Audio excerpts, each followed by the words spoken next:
the great, big, wonderful world of size and shape adjectives. Hello language learners, welcome back to our English Grammar Fundamentals course.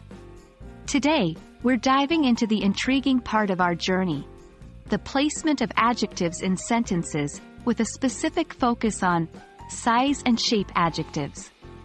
Understanding the right placement of these adjectives can greatly enhance your English fluency and make your conversations more natural. Size and shape adjectives are descriptive words that provide information about the size, how big or small something is, and shape, what form something has, of a noun.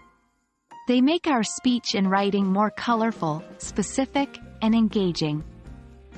Here are some examples of size adjectives: small, big, large, tiny, enormous, little, tall, short, and so on. And here are some examples of shape adjectives: round, square, rectangular, flat, spherical, curved, and so on. When we use multiple adjectives before a noun, there is a specific order that native English speakers tend to follow. For size and shape adjectives, the general rule is that size adjectives usually come before shape adjectives. For example, she has a large round table in her dining room. He bought a small square carpet. In each of these sentences, you can see that the adjective describing size, large, small, comes before the adjective describing shape, round, square. Now let's get some practice. Try forming your own sentences with both a size and a shape adjective. Remember, size comes before shape. For example, my brother has a tiny, round watch. Or, they live in a large, rectangular house.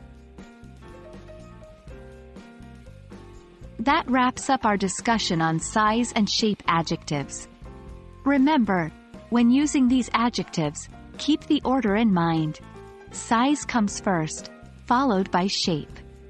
This will help your sentences flow more naturally and make your English sound more native. Keep practicing, and soon enough, you'll master this and many more aspects of English grammar. Until our next lesson, keep exploring the great, big, wonderful world of English language. See you soon!